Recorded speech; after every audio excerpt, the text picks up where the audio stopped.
नमस्कार। स्वतंत्रता का दिन पास आते ही हम सभी के मन में आज़ादी की लड़ाई, स्वतंत्रता का जश्न और देश के विकास की तस्वीरें उभरने लगती हैं। स्वतंत्रता के बाद हमारे देश ने हर क्षेत्र में विकास के नए कीर्तिमान स्थापित किए। विकास के इस क्रम में कृषि का नाम भी बड़े गौरवशाली तरीके से लिया जा सकता है। कृषि के विकास में हमारे कार्यक्रम कृषि दर्शन का भी एक महत्वपूर्ण स्थान रहा है। दूरदर्शन ने हमेशा से ही देश के किसान को सर्वोच्च प्राथमिकता दी और कृषि के क्षेत्र में अपना सतत योगदान दिया। कृषि के विकास की बात करें तो कृषि समाचारों को भी नकारा नहीं जा सकता। अब समय है कृषि समाचार में देखने का मंडी भाव और खबरें खेती की।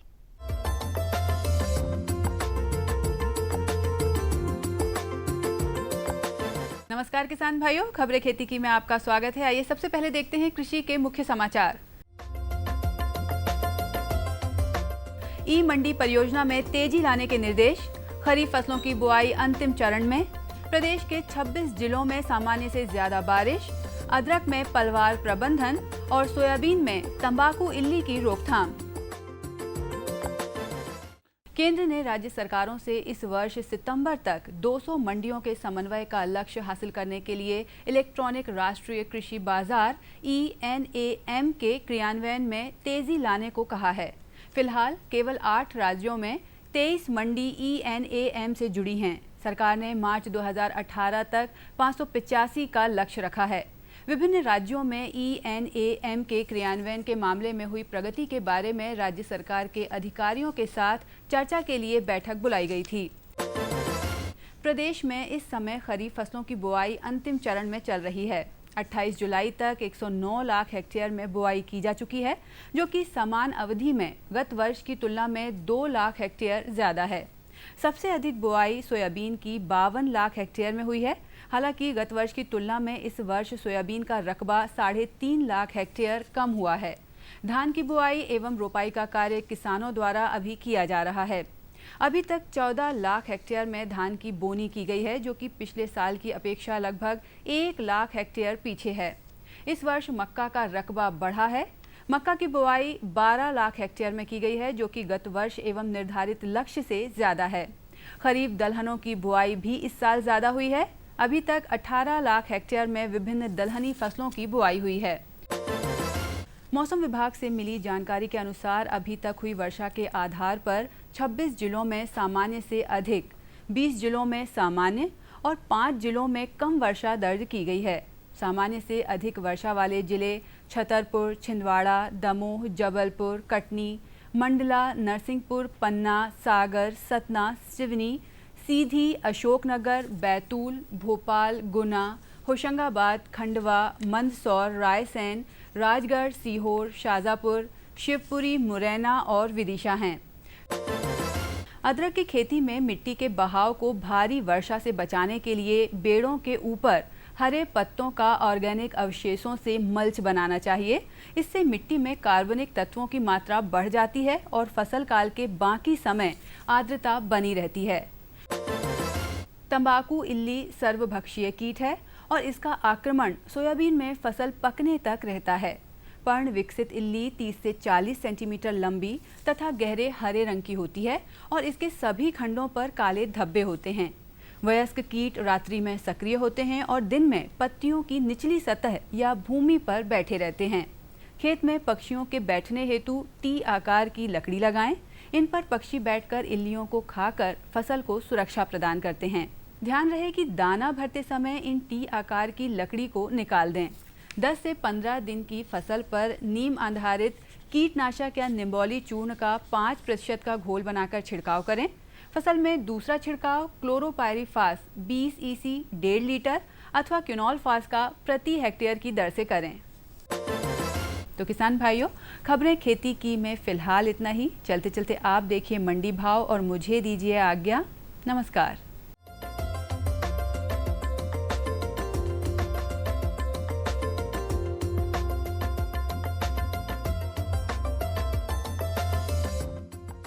आइए सबसे पहले देखते हैं गेहूं के प्रति क्विंटल भाव।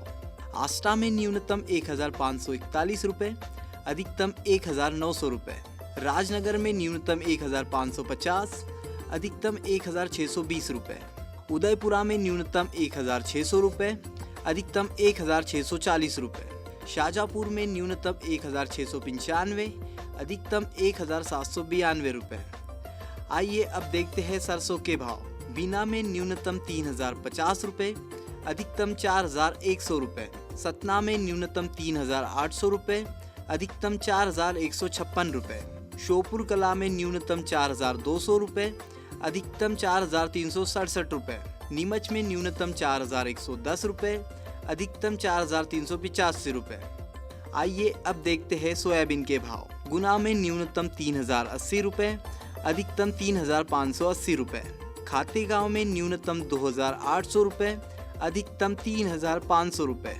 मंदसौर में न्यूनतम 2800 रुपये, अधिकतम 3680 रुपये। काला पीपल में न्यूनतम 3000 रुपये, वही अधिकतम 3580 रुपये रहा।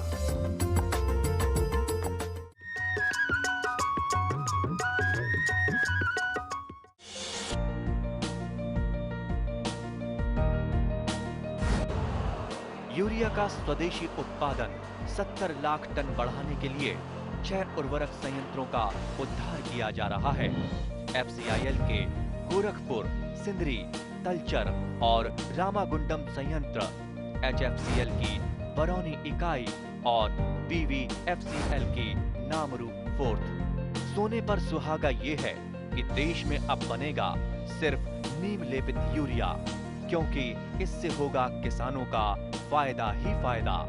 अनाज का उत्पादन 10% तक बढ़ेगा। बढ़ेगी 10 से 15% नाइट्रोजन क्षमता।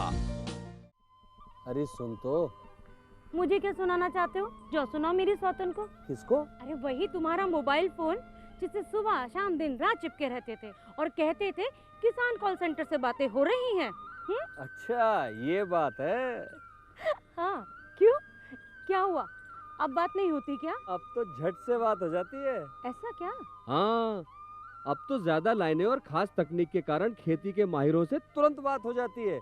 और अगर कभी लाइन व्यस्त हो तो अपनी समस्या फोन पर रिकॉर्ड करा दो, वहाँ से फोन आ जाता है और समस्या की हल का मैसेज भी आ जाता है। ये देखो आ गया। अरे वाह, इसका मतलब इंतजार की घड़ी अब खत्म। हाँ, तभी मैं सोचूं कि आजकल मुझ पर इतना प्यार क्यों आ रहा है। कृषि संबंधी समस्याओं का अपनी भाषा में तुरंत हल पाने के लिए पूरे भारत में किसी भी फोन से हेल्पलाइन नंबर पर संपर्क करें। किसानों का दोस्त किसान कॉल सेंटर। ये बदलाव क्या है भैया? ये बड़े काम की चीज है।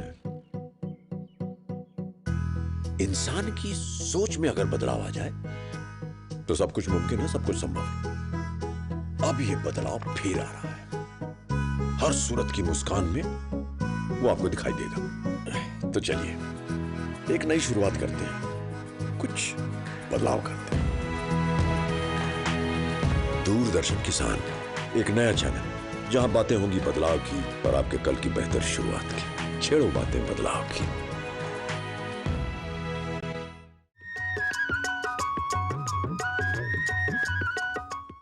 हमारे बहुत से किसान भाइयों ने धान की रोपाई का मन बना लिया होगा और कुछ ने तो धान की रोपाई का काम भी शुरू कर दिया होगा। धान की फसल में जो सर्वप्रथम बात आती है वो है पौधों का संरक्षण किस प्रकार से किया जाए। यदि सही समय पर पौध संरक्षण नहीं किया गया तो फसल को नुकसान पहुंच सकता है, लेकिन इस नुकसान से बचा भी तो जा सकता है। लेकिन कैसे, उसके लिए जानना होगा हमारे अगले सेगमेंट में। हमारे सेगमेंट में डॉक्टर संजीव वर्मा हमें बता रहे हैं कुछ महत्वपूर्ण जानकारी। किसान भाइयों, खरीफ का मौसम चल रहा है।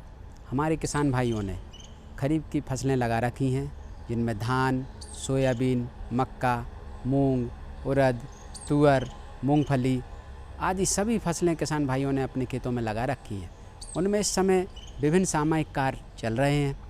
धान के हमारे जो कृषक हैं वो धान में रोपाई का कार्य भी, जो देर से बुआई जिन्होंने की थी या पानी गिरने के समय धान नहीं लगा पाए थे, तो वो इस समय रोपाई का कार्य भी कर रहे हैं। तो इसमें हम सबसे पहले चर्चा करेंगे कि वो कौन सी बातों का ध्यान रखें। जिन किसान भाइयों ने धान की सीधी बुवाई पद्धति से धान लगाई थी तो उनको इस समय सबसे प्रमुख बात आती है, वो आती है यदि उनकी फसल 13 से 15-25 दिन के बीच की हो तो वो बिस्पायरावैग नामक जो खरपतवार नियंत्रक है उसका उपयोग करके खरपतवारों का अवश्य नियंत्रण करें।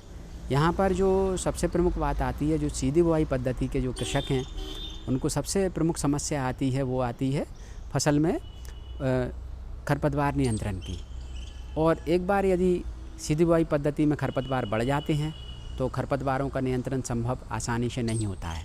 इसलिए इस समय जब मौका मिल जाए, मौसम खुला रहे, 2-3 दिन का यदि मौका मिलता है तो वो खरपतवार नियंत्रण का कार्य अवश्य करें।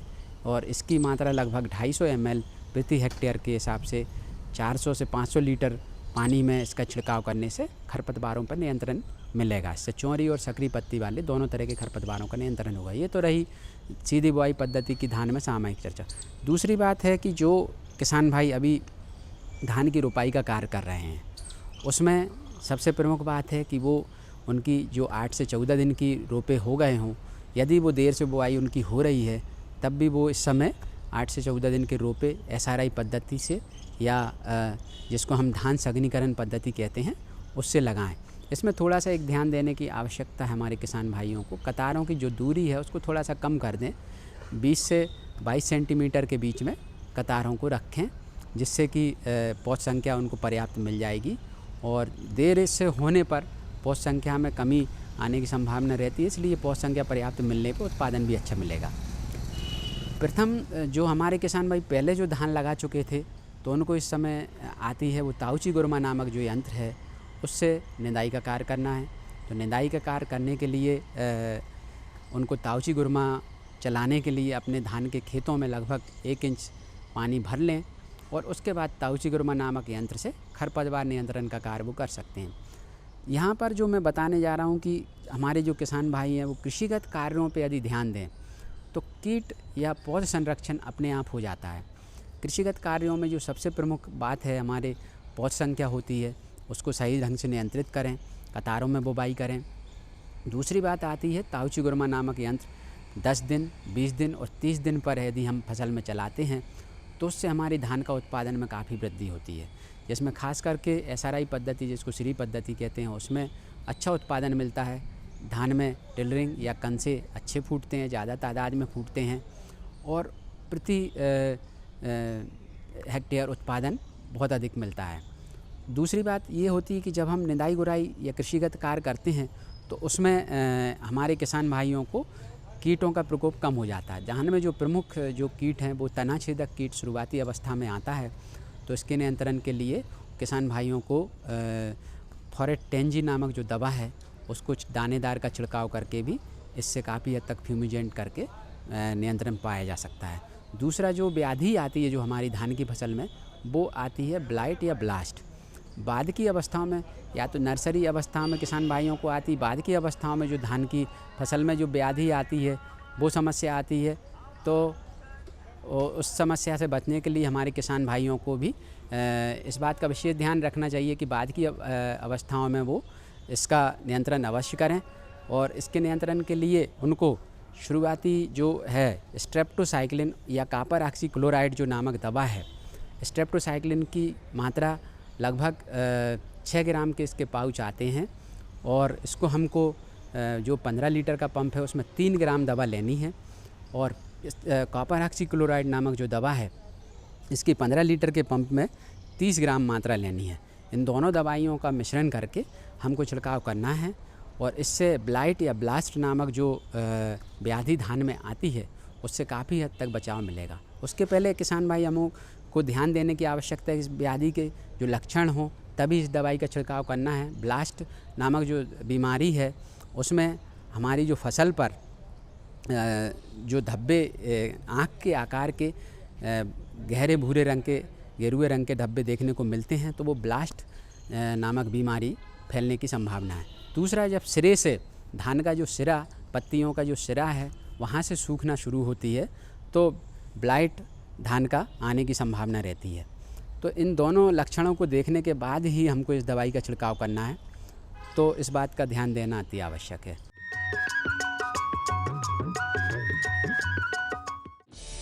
किसानों से होंगे सवाल, देंगे सटीक जवाब, तो जीतेंगे किसान कप।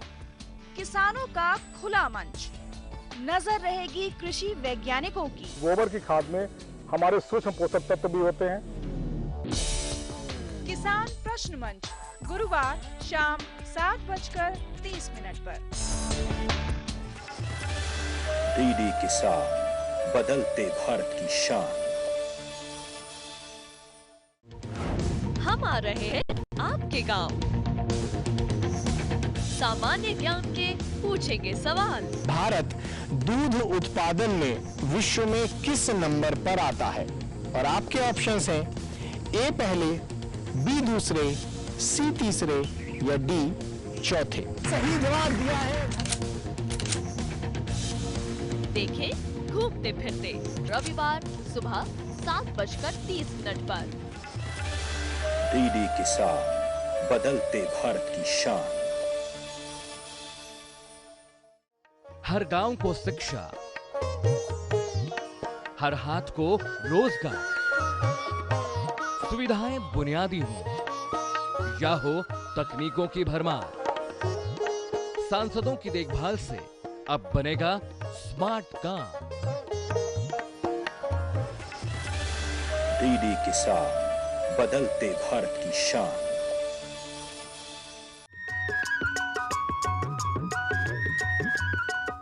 तो लीजिए देखिए समय को ही कितनी तेजी से भागा चला जा रहा है। अभी तक हम बात कर रहे थे खरीफ फसलों की, और अब हमें रबी फसलों की तैयारी करने की चिंता सताने लगी है। रबी की फसलों में जिन फसल उत्पाद को हमें लेना है, उनमें बीज की तैयारी करना एक महत्वपूर्ण हिस्सा है। डॉक्टर एम यासीन, कृषि वैज्ञानिक सीहोर से, आज हमें बता रहे हैं कि रबी फसलों में बीज की तैयारी किस प्रकार से की जाए। मध्य प्रदेश के लिए ऐसी बहुत सी किस्में निकल चुकी हैं, जिसमें RBG KG 101 है, JGK 1 है, JGK 2, JGK 3 है, RBG के अलावा काकटू है, PKV 2 इसी के नाम है। इसके अलावा और भी किस्में हैं जिनका बीज कृपा है। तो ऐसी बीज हैं, इनका ही बीज लगाएं। आप ऐसी वैरायटी का बीज ना लगाएं जो कि रिकमेंडेड नहीं है। अब वैरायटीज़ रिकमेंडेड हैं तो लगाएं, और इसी तरह से देसी वैरायटी का चयन करें। लेकिन आप चूँकि बीज आने वाले दिनों में आपको लगने वाला है, हो सकता है ये बीज ना मिले, और जब बीज ना मिले तो आप, आज भी हम करीब 30 लाख हेक्टेयर क्षेत्र में चना लगाते हैं, तो 30 लाख हेक्टेयर क्षेत्र के लिए मुश्किल से 5 लाख हेक्टेयर के लिए हमारे पास बीज होता है। इसका मतलब करीब करीब 25 लाख जो किसान अपना बीज लगाते हैं। तो आप अब वही पद्धति मजबूरी हमें अपनाना पड़ेगा, क्योंकि गुजरे सालों में चना का उत्पादन अच्छा नहीं हुआ, बीज का उत्पादन खास तौर से। तो हम ये कहेंगे कि आप, चूँकि आपके पास बीज है, तो आप बीज ले लीजिए, अपने नहीं तो अपने गांव वाले से, अपने पड़ोसियों से, अपने साथियों से, किसी से भी आप बीज ले लीजिए, और बीज लेने के बाद उसकी कोशिश करिए, उसकी बढ़िया से छनाई कर लीजिए। और छनाई करने के बाद कोशिश करिए उसकी कि उसका अंकुरण परीक्षण अगर आप कर सकते हैं तो आप कर लीजिए। 100 दाने लीजिए और उसको 100 दाने थोड़ा से 1 घंटे पानी में भिगाइए, और 10-10 दाने की क्यारियाँ बना दीजिए, और 5 रोज़ के बाद उसमें से जितने दाने निकल गए तो वो उसका जर्मिनेशन परसेंटेज हो गया। तो चने में हम ये चाहते हैं कि चना अगर 85% दाने अंकुरित होते हैं तो चना का बीज बहुत अच्छा है। तो कम से कम आप उसकी क्वालिटी दूसरी प्योरिटी और ना भी जाएं, लेकिन अगर अंकुरण में आप अच्छा बीज लगा लेंगे तो ये मानिए आपकी पौधों की संख्या सही होगी। तो हम यही चाहेंगे कि पौधों की संख्या के लिए आप अपना ही बीज फ़िलहाल उपयोग करें, तो अंकुरण परीक्षण आप कर लें। नहीं तो किसी एग्रीकल्चर यूनिवर्सिटी की या किसी भी KVK में आप जाके उनसे बोलिए, साहब हमको ये तरीका सिखा दीजिए, वो बता देंगे आपको। बहुत से तरीके हो सकते हैं, लेकिन आप जो उनको आपको आसानी से लगे वो आप अंकुरण परीक्षण ज़रूर करवा लीजिए, और फिर उसके छनाई कर लीजिए। छोटे दाने हटा दीजिए, बड़े दाने हटा दीजिए, और दूसरी किस्मों का बीज है तो हटा दीजिए। कहने का मतलब, एक जो आपका बीज है आप उसको प्रमाणित बीज तो नहीं कहेंगे, लेकिन प्रमाणित स्तर का बीज सिर्फ 2-3 बातों की सावधानियों से बना सकते हैं। तो आप ये काम कर लीजिए, ताकि आने वाले दिनों में आप समय पर अपना बीज बो सकें, समय पर अपनी बोनी कर सकें। और अगर बीज है, अगर आपका बीज है या कहीं से बीज लाते हैं, तो बीज बोने के पहले उपचारित ज़रूर कर लें। बीज का उपचार मतलब राइजोबियम PSB से करते हैं, और साथ ही साथ उसकी बीमारियां ना हो इसके लिए बेविस्टिन वगैरह यूज़ करते हैं। तो इस बात को भी आप ध्यान रखिए कि आप बीज का उपचार करें। बीज का उपचार करने से आपको जो छोटी सी अवस्था में जो छोटा पौधा रहता है उसके बाद मरते हैं, वो नहीं मरेंगे, और तो उससे क्या हो, पौधे की संख्या सही हो जाएगी। और पौधों की संख्या सही होगी तो फिर वही बात है कि पौधों की संख्या सही तो सारा आपका जितना भी आप खर्च है वो सही। अब एक सवाल और आता है बीच बीच में कि कई बार लोग जो छोटे दाने की जो चने की किस्में होती हैं वो 50 किलो बीज 1 हेक्टेयर के लिए काफ़ी है, 60 किलो बीज 1 हेक्टेयर के लिए काफ़ी है। लोग 1-1 क्विंटल बीज बोते हैं। छोटे दाना मतलब जिसके 100 दाने का वज़न 15 ग्राम हो। अगर 20 ग्राम है तो 75 केजी काफ़ी है। 25 ग्राम तक है तो आप उसके ज़्यादा 80 केजी 90 केजी जाइए। लेकिन काबुली का जो बीज बहुत बड़ा बीज है वो 50 ग्राम दाने तक का है, 40 ग्राम तक, उसमें 1 कुंटल 20 किलो तक जाते हैं हम लोग। तो 1 कुंटल 20 किलो जाने का मतलब ही ये है कि हमें पौधों की संख्या बराबर रखना है। तो पौधों की संख्या का या बीज दर का अनुमान आप इस बात पे लगाइए कि दाने का साइज़ कैसा है। अगर दाने का साइज़ छोटा है तो आप कम लगाइए, दाने का साइज़ बड़ा है तो बढ़ा लीजिए। आपकी सिर्फ और सिर्फ कोशिश ये होना चाहिए कि हमारे पास 3 लाख से 4 लाख पौधे आ जाएं। अगर ऐसा होता है तो आपके सारे ऑपरेशन, पौधों में ब्रांचेस भी सही आएंगी, उसके फूल भी सही आएंगे, बढ़वार भी सही होगी, और आप जितने भी उसमें इनपुट डालेंगे वो सारे के सारे फ़ायदा करेंगे। तो हम यही कहेंगे कि आप बीज दर में, बीज उपचार में, और बीज अगर आपके पास नहीं है तो आप अपने बीज की अभी से इंतज़ाम कर लीजिए, और किस्मों का चयन बहुत सोच समझकर अपने ज़मीन के अनुसार का मतलब ये है कि आप पर जल्दी बोने वाली ज़मीन है या देर से बोने वाली ज़मीन है, या आपकी हल्की ज़मीन है या थोड़ी सी भारी ज़मीन है, एक पानी अभी उपलब्ध है या बिल्कुल नहीं है। अगर 2 पानी उपलब्ध हैं तो थोड़ी सी टेक्निक बदल जाती है। इस तरह से आप करिए और कोशिश करिए कि आप इस साल तो आपका जो बीज आप लगा लेंगे, लेकिन अगले साल के लिए आप अपने क्षेत्र का मुआयना करिए। अपने जो क्षेत्र में और भी लोग चना लगा रहे हैं, अलग अलग किस्में ला के लगा रहे हैं, या आपको कम किस्मों का बीज मिलता है, थोड़ा बीज मिलता है, तो आप दूसरे जहाँ जाकर देखिए और अपने खेत से उसको कंपैरिजन करिए कि हमारा भी खेत ऐसा ही है, हमारा भी उत्पादन इससे अच्छा आ जाएगा, इस किस्मों से अच्छा आ जाएगा। तो इंटरेक्ट करते हुए आप कोशिश करिए कि आप फसल के दौरान अपनी एक खुद की अपनी सोच अपने खेत के हिसाब से मतलब जगाइए, डेवलप करिए, और यही सब बातें सोचेंगे अगर आप, तो आपका उत्पादन के साथ साथ चने की जो आपका लाभ है वो बढ़ेगा। और इन्हीं सब बातों के साथ मैं ये कहूँगा कि अगर आपको कोई दिक्कत है तो आप कृषि विज्ञान केंद्र में या हम लोगों से आप संपर्क करिए, फ़ोन पे संपर्क करिए, हम आपको सलाह देंगे। शहर से आया है ना तिवारी सेठ, वो जबरदस्ती हम किसानों की जमीन हड़पना चाहता है। रुपया चाहे ईमानदारी से कमाया जाए या बेईमानी से, रुपया होता है। ऐसा रुपया कभी रास नहीं आता बड़े भैया। आप कौन? तेरे पति का बाप बोल रहा हूँ, समझा दे उसे। अगर वो अपनी जिद पर अड़ा रहा ना तो इसका अंजाम बहुत बुरा होगा। धरती की गोद में डीडी किसान, बदलते भारत की शान।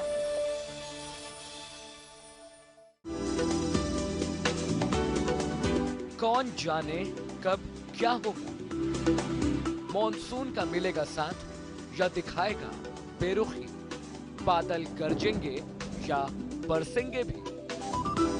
ना हो परेशान, क्योंकि हम बताएंगे बदलते मौसम के पल पल का हाल। देखिए मौसम खबर सोमवार से शनिवार सुबह 8:30 पर।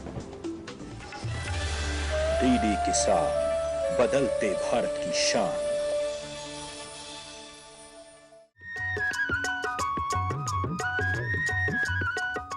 किसान भाइयों, निश्चित तौर पर आज के अंक के माध्यम से दी गई जानकारियों से आप लाभान्वित होंगे। फिर भी यदि किसी किसान भाई के मन में कोई प्रश्न या जिज्ञासा है, या फिर कोई किसान भाई अपनी सफलता की कहानी हम तक पहुंचाना चाहे, तो पत्राचार करना ना भूलिएगा। पत्राचार करने के लिए हमारा पता नोट कर लीजिए। हमारा पता है कार्यक्रम कृषि दर्शन, द्वारा निदेशक, कमरा number 4, Doordarshan Kendra, Shyamla Hills, Bhopal. Pin code है 462013। हमारा ईमेल आईडी है krishidarshan.bhopal@gmail.com। किसान भाइयों, आज के अंक में बस इतना ही। अगले अंक में फिर होगी मुलाकात कुछ अन्य कृषि संबंधित जानकारियों के साथ। तब तक के लिए मैं पूर्वा आपसे आज्ञा चाहती हूँ। नमस्कार।